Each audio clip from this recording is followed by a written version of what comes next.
सबैजनालाई हार्दिक नमस्कार। म हरिप्रसाद पौडेल, कार्यक्रमका अध्यक्षज्यू, मञ्चासीन अतिथिज्यूहरू, मञ्चाभिमुख बसिरहनुभएका सम्पूर्ण महानुभावहरू, म एउटा धार्मिक उद्धरण सहित चाहिँ म आफ्नो भनाइलाई प्रश्न पार्ने अभ्यास गर्छु। जयन्ती मङ्गला काली भद्रकाली कपालिनी दुर्गा क्षमा शिवरात्रि स्वाहा स्वधा नमस्ते। यो हामी सबैको जिब्रोमा जोडिएको धार्मिक उद्धरण हो। जयन्ती मङ्गला काली भद्रकाली कपालिनी, जो यो क्षेत्र, यो पवित्र भूमिबाट उद्धरित चाहिँ श्लोक हो। जयन्ती, जसलाई हामी रघु नदी भन्छौं र यसको शिर रिखार हो भनेर मानिन्छ। मङ्गला, जो चाहिँ म्याग्दी नदी भन्छौं, त्यसको नामबाट म्याग्दीको नामाकरण गरिएको छ र म्याग्दी जनजातिको हिसाबले 32% प्लस जनजाति भएको जिल्ला हो र समग्र मगर समुदायको बाहुल्यताको चाहिँ यसले प्रतिनिधित्व गर्छ। म्याग्दी नदी र काली गण्डकीको ऐतिहासिकताको बारेमा हामीले धेरै कुरा गरिरहेका छौँ र मैले पनि प्रश्न पार्ने प्रयास गर्नेछु।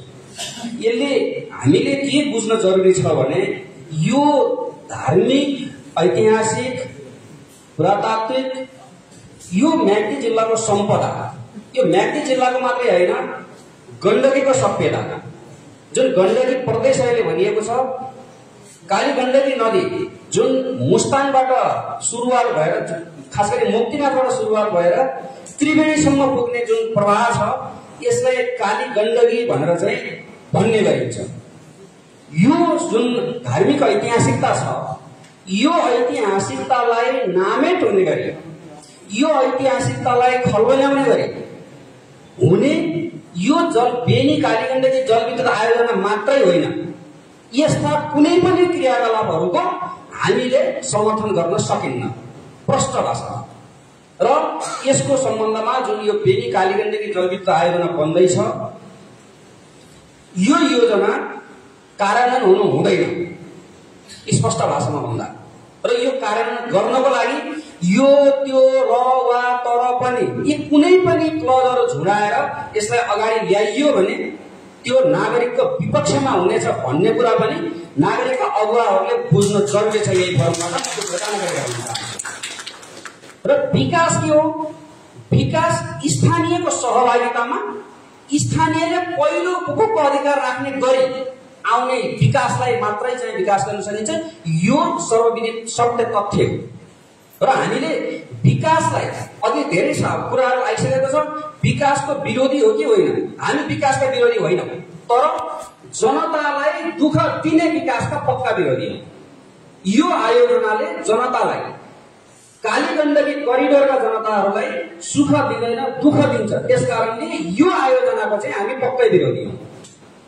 यो कुरा हामी खुलेर भन्न सक्नुपर्छ। मैले यो कुरा यहाँलाई चाहिँ राखेँ र कतिपय कुरा अघि पनि आयो, धेरै कुरा आएको छ। कतिपयले यसलाई चाहिँ समर्थन पनि गर्नुभएको छ। समर्थन गर्नुका केही कारणहरू चाहिँ अगाडिका वक्ताहरूले पनि भनिसक्नु भएको छ, अगाडि हाम्रो धारणा राख्नेहरूले। खास गरी आजदेखि होइन, धेरै पहिलादेखि यो म्याग्दी जिल्लाको बेनी जुन सदरमुकाम, बेनी बजार, यो एउटा ट्रान्जिट पोइन्ट नै हो। हिजो प्राचीन बेनी होस् या आजको बेनी हो, नागरिकहरूलाई चुस्नुहुन्छ अनि त्यस पछाडि उहाँहरूले ल्याएको त्यो बेनी जनबोलीको भाषामा बेनी भएको। जब म्याग्दी खोला र काली खोला, म्याग्दी नदी र काली गण्डकी नदी बग्दैन, तब यो जुन बेनी भन्ने शब्द हो, यो शब्द लोप हुन्छ र बेनी बेनी बेनी रहँदैन। त्यसै कारणले म्याग्दी जिल्लाको ऐतिहासिकतासँग जोडिएको यो बेनीलाई बचाइराख्नु हामी सबैको दायित्व। बिजनेस गर्न जहाँ पनि पाइन्छ, विदेश गएर गर्ने हुन्छ, विश्वका जुनसुकै मुलुकमा गएर गरे हुन्छ, पैसावालाहरूले यो ऐतिहासिकता मेटिने गरी चाहिँ विकास, त्यो चाहिँ पैसा कमाउन चाहिँ हामी दिँदैनौँ।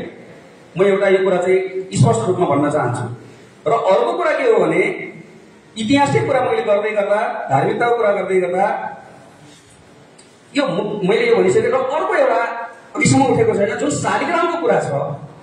काली गण्डकी नदी मात्र एउटा यस्तो नदी हो जहाँ शालिग्राम शिला उत्पन्न हुन्छ। शालिग्राम शिला बन्नको लागि निश्चित प्रकारको ढुङ्गा र त्यो निश्चित प्रकारको ढुङ्गालाई शालिग्रामको रूपमा चक्र बनाउन सक्ने निश्चित प्रकारको कीट हुन्छ, भनेको किरा हुन्छ। त्यो किरा काठबेलीदेखि यो चाहिँ हाम्रो दोबिल्लासम्म मात्रै त्यो किरा उत्पत्ति हुन्छ, त्योदेखि बाहेक यो किरा पाइँदैन।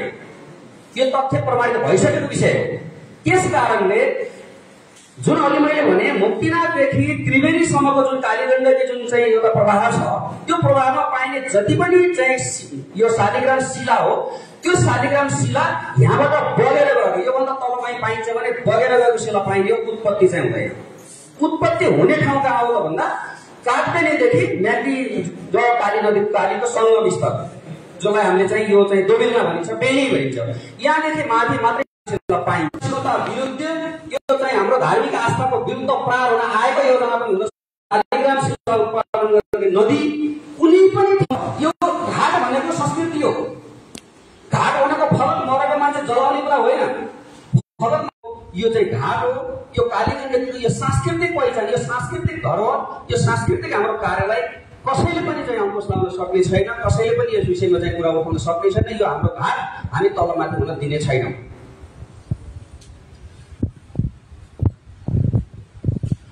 र यो हुँदै गर्दा कतिपय कुराहरू आउँछन्, अघि पनि आए कतिपय प्रसङ्गमा कालीगण्डकी नदीले हामीलाई दुःख मात्रै दिएको छ, दुःख दिएको छ। जसले दुःख दिएको भन्नु छ, तपाईँ साथीहरू घर फर्केर हेर्नुहोस्, तपाईँको बाले तपाईँलाई सधैँ सुख दिनुभएको छैन, तपाईँले तपाईँको चाहिँ बाले सधैँ सुख दिनुभएको छ, त्यसो भए तपाईँ र तपाईँका बाका बिचमा काटाकाटी गर्ने यो प्रकृति हो। प्रकृतिलाई हामीले प्रकृति नै रहन दिएनौँ, त्यसकारणले प्रकृतिले चाहिँ हामीमाथि गरेको, हामीलाई दिएको सजाय हो। त्यो प्रकृतिले हामीलाई दुःख दिएको होइन, प्रकृतिलाई प्रकृतिको रूपमा रहन दिनु पर्यो नि त। त्यसको लागि कतिपय संरक्षणका कुराहरू पनि भएका छन्। र सँगसँगै अहिले यो काम गर्दै गर्दा चाहिँ यो कतिपय विरोध गर्ने साथीहरूलाई के थाहा नभएको हुनसक्छ भने के काम भएका छन् त नि, त्यसो भए नदी यत्तिकै चाहिँ फोहोर फाल्नका लागि मात्रै काम भएको छ त भन्ने कुरा हुनसक्छ। त्यस कारणले पनि कतिपय साथीहरूले, कतिपय मान्छेहरूले चाहिँ नबुझेर यसको चाहिँ विरोध गर्नुभएको हुनसक्छ।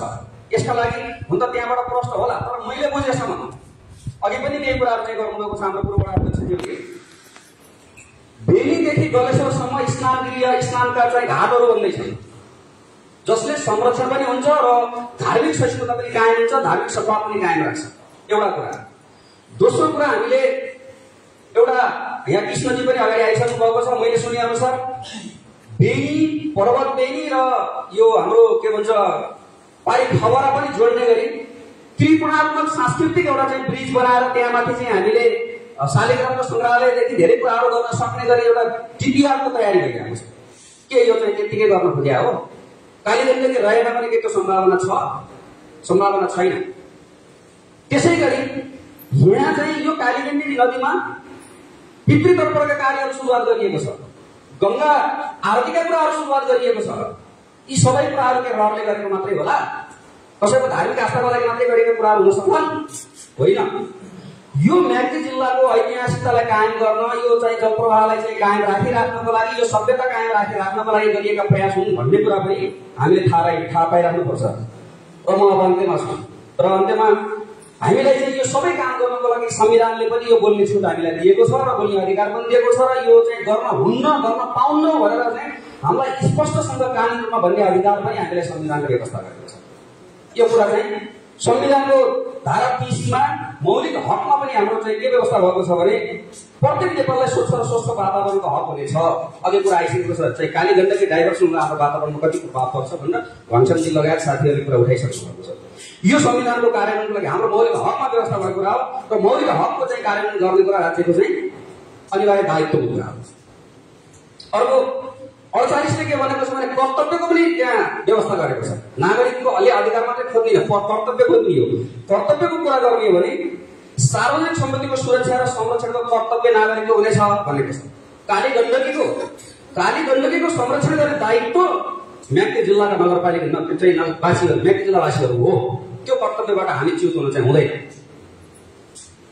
त्यसैले हामीले बन्ने योजनाहरूले के कति फाइदा हुन्छ र कति हामीलाई चाहिँ घाटा हुन्छ भन्ने कुराको विस्तृत विश्लेषण गरेर मात्रै आफ्नो धारणा सार्वजनिक गर्नुपर्ने भएको हुनाले मैले मेरो आफ्नो विवेकले भ्याएसम्म यो योजनाले चाहिँ हामीलाई फाइदा होइन घाटा मात्रै हुन्छ भन्ने निष्कर्ष निकालेकोले र यसमा धेरै जसो साथीहरूको चाहिँ सहमतता हुन सक्छ भन्ने मेरो आफ्नो धारणा राख्दै यसलाई अगाडि बढाएर भोलि हामी चाहिँ अघि पनि आइसक्यो पाथी भराको चाहिँ नियति भोग्न पर्यो भने त्यो पाथी भराको लागि चाहिँ पाथी भराको नियतिको लागि जनताहरू जसरी अगाडि आएका छन् त्यसरी अगाडि आउनको लागि चाहिँ म र म लगायतका साथीहरू तयार छौँ भन्ने पनि प्रतिबद्धता व्यक्त गर्दै आफ्नो चाहिँ राख्छु।